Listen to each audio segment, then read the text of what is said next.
कमलाबेन ने इस पुस्तक में भारत पाक विभाजन के मध्य उजड़ने वाली लगभग 75,000 ऐसी महिलाओं के बारे में सामग्री एकत्रित की थी जिनका या तो अपहरण हुआ था या वे बलात्कार का शिकार बनी थी।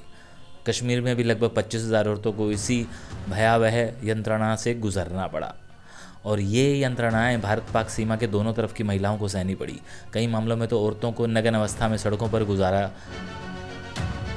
करना पड़ा। कईयों के स्तन काट दिए गए और कईयों की जांघों और आतताइयों एवं दंगाइयों ने अपने मज़हब के धार्मिक चिन्ह गुदवा डाले। ऐसे अनेक मामलों में अपहृत महिलाएं गर्भवती हो गई। कई मामलों में उन्हें बच्चा पैदा होते ही घरों से या तो निकाल दिया जाता या फिर बदहास हालात में सीमा के पास किसी गांव में छोड़ दिया जाता। और इसी सारी बातों से कमलाबेन को बरसों लगे उन हादसों के तनाव से उबरने में। कुछ शब्द ऐसे बताने जा रहा हूँ जिनको तब भी इस्तेमाल किया जाता था। खरा सोना, अच्छा माल, ठीक ठाक माल, औसत माल वगैरह वगैरह। और ये सारे नाम उन ऐसी औरतों को निशानी देती थी, यानी कि अच्छे माल का मतलब होता। कमलाबेन को एक बुक स्टोर पर से ऐसी एक पुरानी पुस्तक मिली जिसमें हज़ारों ऐसी हिंदू सिख औरतों की सूचियाँ जिनका या तो अपहरण हुआ या फिर वो लापता थी। और यह पुस्तक 1414 पृष्ठों की थी, यानी कि 1414 सफ़े। और उनमें उन 21,809 औरतें व बच्चों के पूरे नाम पते दिए गए थे जिनका अपहरण हुआ था या लापता थे।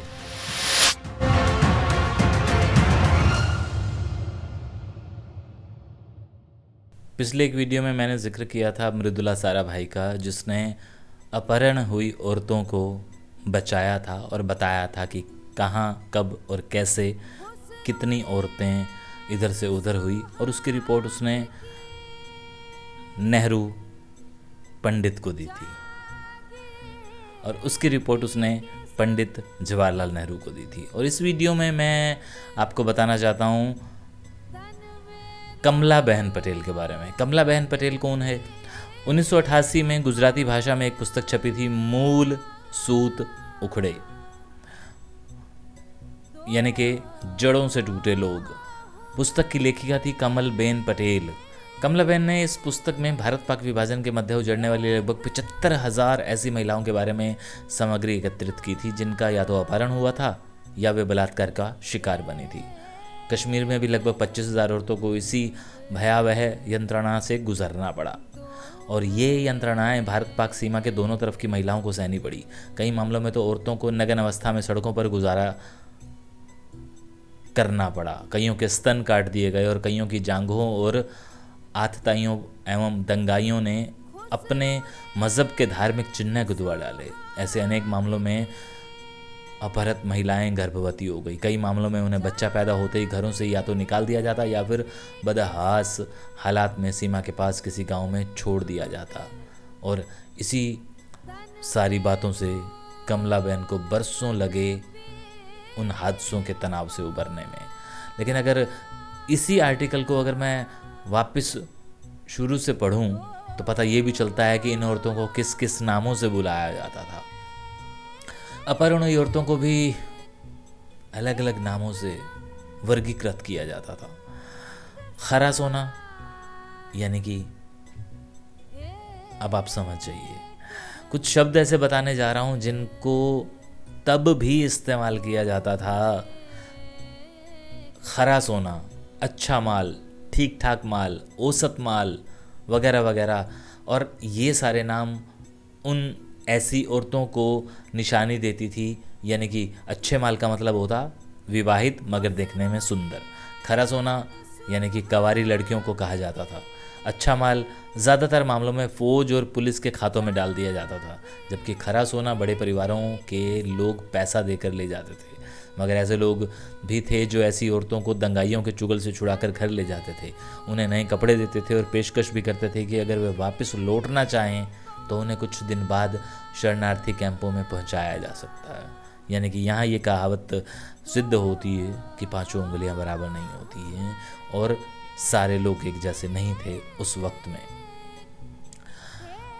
मगर कुछ औरतें ऐसे लोगों के मानवीय बर्ताव से प्रभावित होकर वहीं बस जाने का फैसला कर लेती, तो कुछ तब तक उनके घर की देखभाल का वादा करती जब तक उनके घर वाले उन्हें तलाश करते करते पहुंच नहीं जाते। शुरुआती दौर में उनकी ज़िंदगी में आंसुओं का सिलसिला चलता ही रहता, बगैर किसी रुकावट के। कुछ औरतें ऐसी भी थी जो बेहद गरीब परिवारों से थी। उनके बदन पर वैसे भी कपड़े मैले कुचले या पैबंद लगे होते थे। भरपेट खाने को वे अपने माँ बाप के घर पे तरसती रहती थी। तो ऐसी औरतों को जब बेहतर पहनावा व बेहतर खाना नसीब होता तो वो पुराने दिनों की अपेक्षा नए दिनों को ही अपना बेहतर नसीब मानने लगती। और कभी कभी जब निशानदेही के बाद उनकी बरामदगी के लिए समाज सेवी या पुलिस आते तो वो आशंका से भर उठती, नए बचाने वाले भी शरीफ होंगे या भेष बदल कर आए गुंडे सिद्ध होंगे।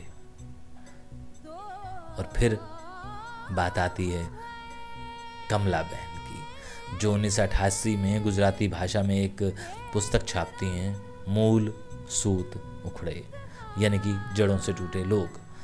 पुस्तक की लेखिका थी कमला बहन ने इस पुस्तक में भारत पाक विभाजन से उजड़ने वाली लगभग 75,000 ऐसी महिलाओं के बारे में सामग्री एकत्रित की थी, जिनका या तो अपहरण हुआ था या बलात्कार की शिकार बनी थी।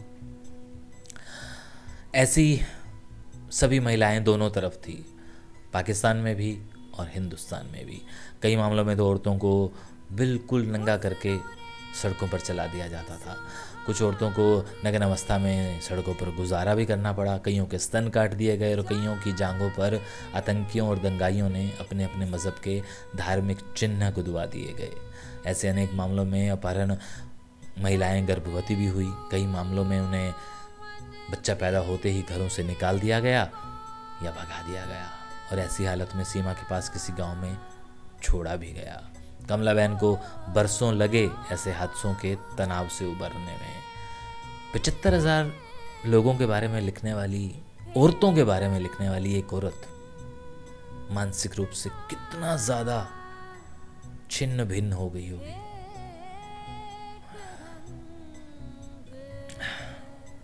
वो लिखती हैं कि वो जब भी लिखने बैठती उन्हें वो आंकड़े भटकाने लगते। लगभग 1 दशक तक ऐसे आंकड़े व यंत्रणा गाथा से उबरने के बाद ही कमला बहन उन घटनाओं का ब्यौरा कलम बंद कर पाई। उन्होंने स्वयं एक भेंट में पत्रकार उर्वशी बुटालिया से एक इंटरव्यू में स्वीकार किया कि उनके लिए दरअसल ऐसे हादसों पर यकीन करना ही संभव नहीं हो पा रहा था।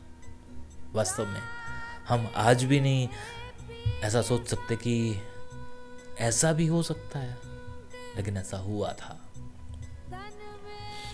बुटालिया और कमला बहन को एक बुक स्टोर पर से ऐसी एक पुरानी पुस्तक मिली जिसमें हज़ारों ऐसी हिंदू सिख औरतों की सूचियाँ जिनका या तो अपहरण हुआ या फिर वो लापता थी। और यह पुस्तक 1414 पृष्ठों की थी, यानी कि 1414 सफ़े।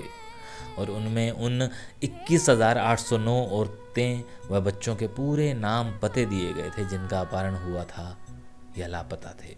उन दिनों अम्बाला व जालंधर डिवीज़न के कमिश्नर A.J. फ्लेचर ने भी ऐसी एक सूची प्रकाशित कराई। इस सूची नुमा पुस्तक का नाम था the list of non Muslim abducted women and children in Pakistan and Pakistan side of ceasefire line in J&K। मगर जनसाधारण तक इसका प्रसारण रोक दिया गया क्योंकि यह महसूस किया गया कि शायद प्रभावित परिवारों के लिए एक अत्यंत दुखद दस्तावेज सिद्ध हो। मैं वीडियो को ख़त्म करने से पहले खुद ये सवाल अपने आप से कर रहा था कि उस पुस्तक का नाम क्या होगा, लेकिन यहाँ बता दिया गया कि वो जनमानस के लिए तो अब है भी नहीं, उसे तो रोक दिया गया।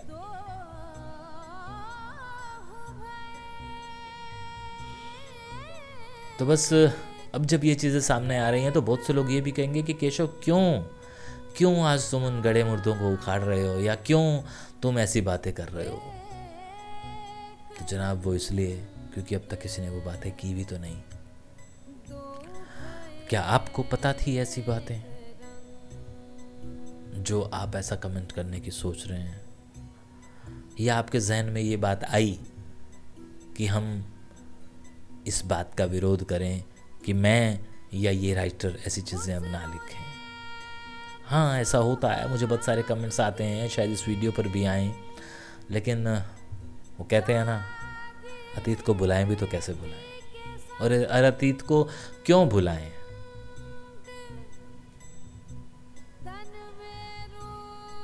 एनीवे, ये बहुत लंबी एक किताब है, बहुत ही लंबी, और जिसका नाम है विभाजन का बेताल।